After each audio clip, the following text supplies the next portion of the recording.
Right, what have you got to say? Oh, maybe a new episode. It's hard to say. You know what you should do? You should try putting a feather in that cap of yours. Wait, I mean hood. That hood of yours. Anyway, yes, of course, you like some potions, would you? Yeah, I'm gonna increase my magic. That seems important. Wait a minute. Percy has the feather in his hat. Huzzah! Moving forward. Okay, I return. Gonna take some water, though. Water's important. Stay hydrated. Welcome back. So you know what I hate? I hate naming episodes. Naming episodes is actually the fucking worst. Like, Game Grumps do it, and like, whoops. But like, I don't know. They've got editors and stuff, and I don't. Like, I hate having to comb through an episode to find something, like, iconic from it to warrant, like, the name making sense.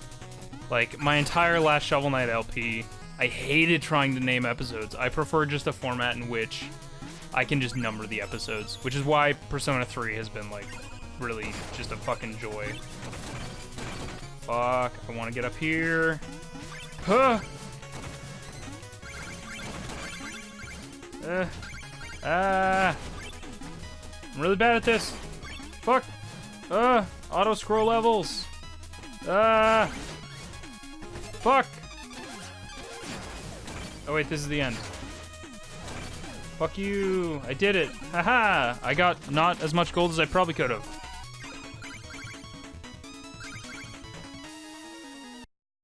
But yeah, I hate fucking naming episodes. It feels shitty. Can we do anything here yet? Hello?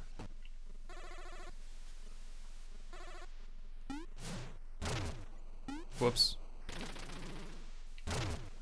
Okay. Yeah, definitely nothing there. Nothing going on. So I'm gonna do the Explodatorium, because it makes the most sense. Contextually, I guess. Anyway.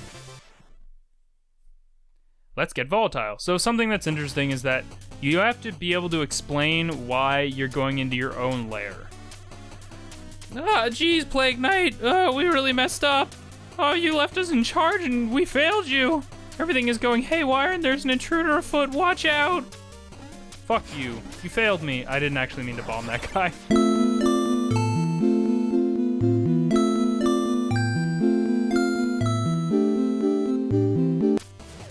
Whoops.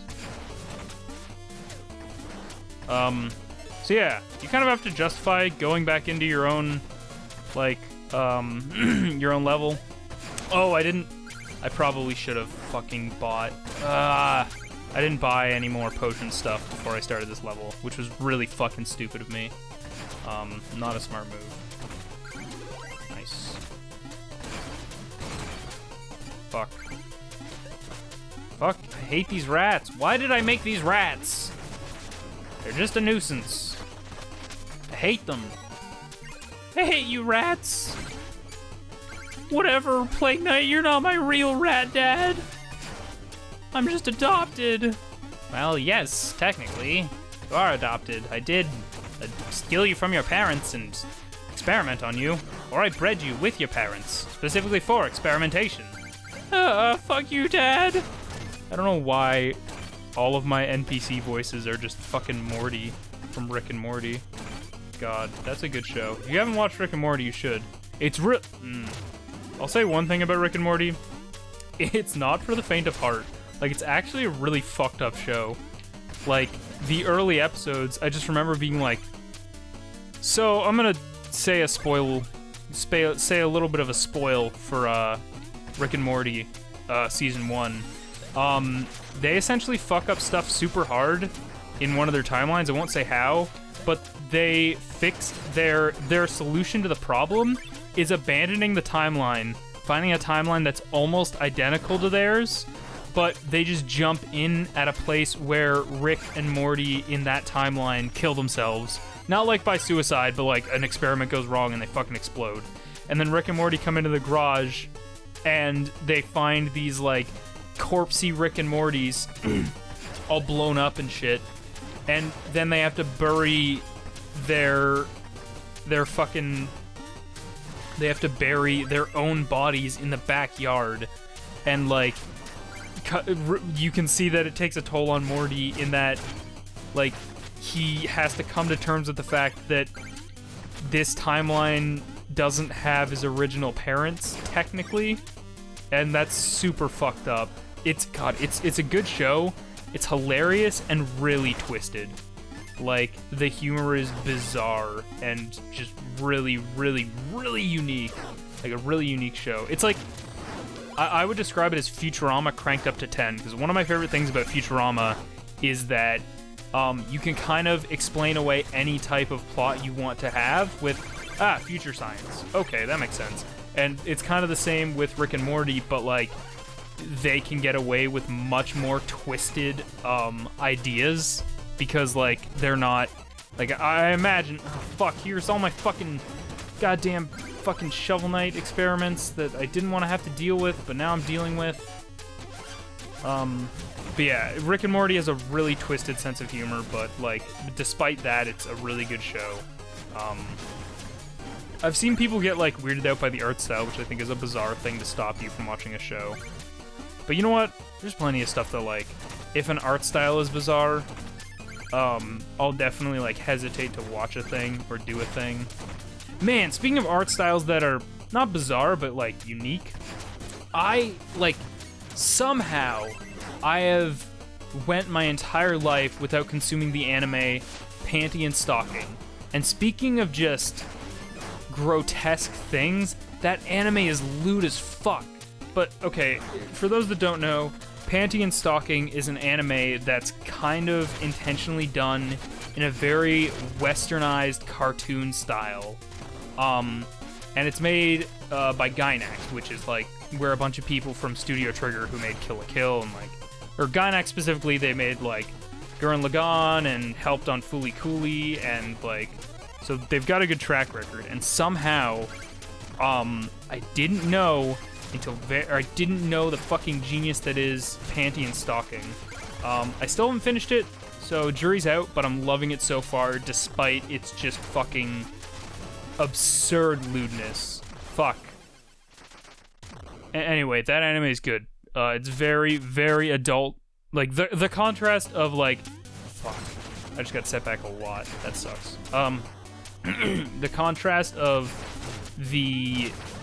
super cartoon style against the really adult themes, like, I don't want to get into it. Like, basically the premise is they're two sisters who are angels and they live in a city called Dayton City, or I choose to pronounce it that way. I don't know if that's how you would actually pronounce it, because I don't know, Japan is difficult sometimes.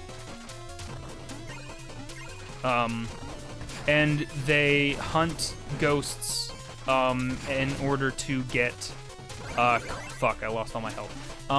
In order to get coins, which help them buy stuff in heaven or whatever. So basically, they're hunting ghosts for currency. Like, they're like bounty hunters, but for ghosts and evil spirits. And, like, just one of the first episodes, or the first episode is literally, they're fighting a giant poop monster, and that's the premise. And like, as just kind of a display of the base premise, like the two sisters, one's like kind of this goth chick and the other one is like this hottie who, her entire kind of personality trait is that she is obsessed with sex. And so that kind of like straps you in for the type of content you're gonna be exposed to in that show. And it's a great show. It's just very, very adult. Unexpectedly adult, even, I would probably describe it as. Fuck off, Spider Cauldron. You only show up one other time in this whole game, maybe. If I remember correctly, which I probably don't. I probably should have used my potions. Fuck it. Yay! But yeah, those are good. Shows are good sometimes, guys. Recommend me some good shows or something. Because I like shows. Or anime, because, like, I kind of am really lacking in anime at this point in my life. Like, fuck. I don't know. It's been a while since I found an anime that I really dig. So that's why Panty and Stocking is really fun so far. Just because, like, I live for animes that just have fucking absurd premises. No! Fuck, I can't get up there now. Oh well. Oh wait, it doesn't matter. So I can just reach it like this. Haha! There are no obstacles for Plague Knight, the truest and best villain. I should have used my health tonics. Wait, no, this is a mini-boss. This isn't the boss. I'm silly. Hey, don't you fucking recognize that I fucking live here? This is my fucking lair, and you're kind of attacking your boss? I pay you. You know that fucking, all those potions that you goddamn use to turn yourself into an abominable fucking monster? I paid for those. Those are mine. Oh god. Yeah. I don't know. I don't know how they justify necessarily all your enemies attacking you. I guess most of them are mindless. Like the fucking Shovel Knight, like slime guys are kind of mindless. Wait, did I fuck up? I only get one chance at getting that? That sucks. Or maybe I'm crazy and then, like, I did get it and I'm just stupid. Oh, right, the item I got that I haven't shown off is like a staff of fucking ups. It gives you mad ups. Fuck. Come on, you piece. Oh, I wanted that gold. Oh well. Can't have them all. Not like that one singer. She could have had it all, but she didn't. Alright. Yeah, like there's this weird risk in. Sorry, I'm jumping topics, I know. It's a thing that I do. There's this weird risk versus reward of spending your tonics and like just knowing at any fucking second throughout the level you could just fall into a fucking pit. Alright, let's fucking do this. Oh god. Yeah, I did it. I am the best that there ever was. Man, these are gonna be long episodes, and usually I liked to keep Shovel Knight running at around, like, I don't know, 15 minutes per episode, but I'd always keep it based around a level if I could. But this sucks. This is gonna be a longer series, and it's gonna take forever to render. So, like, I might take, just based on how this is going, I might have to take a hiatus from my P3 series, Persona 3, in order to do this, focus on it, wrap it up, and then return to Persona 3. We'll see. Like, literally, the editing work that I do tomorrow and the recording session that I do following this for Persona will determine the type of, like, schedule I'm gonna have in terms of my shows moving forward. And sorry about talking about show logistics and shit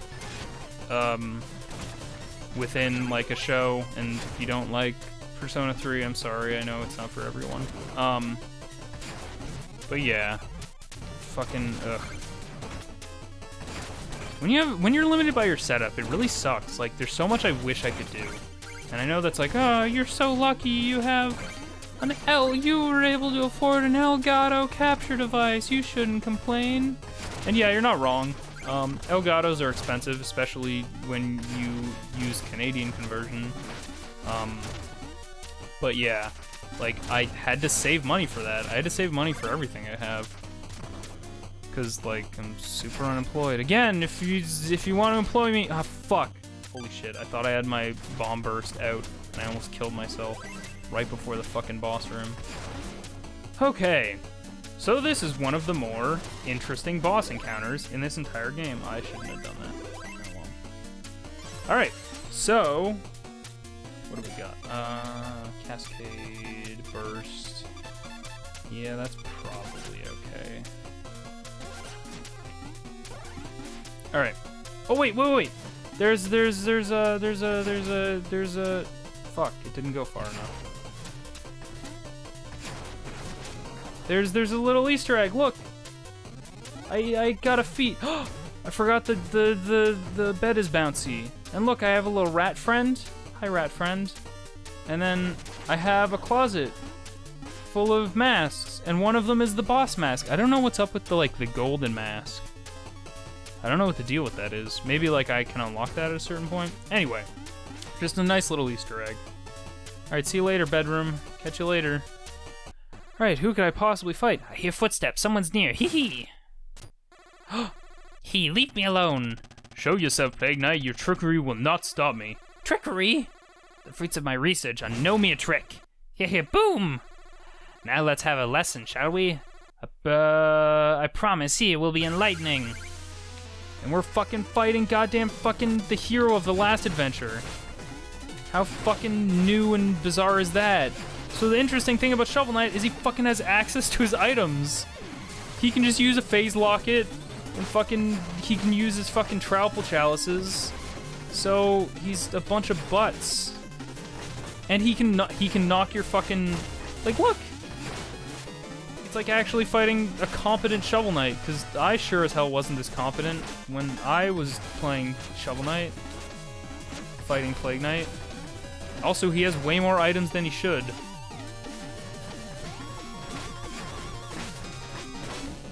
Fuck you! I love that he can, everything's fair. And I love that he drops his coins. I love the idea that you fight the protagonist of the first game. That's interesting. If that's been done in other games. What a fucking asshole.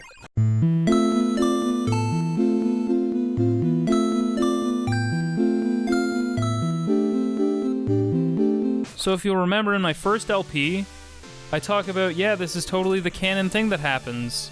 And Shovel Knight doesn't totally act like a huge bitch and fucking backstab you.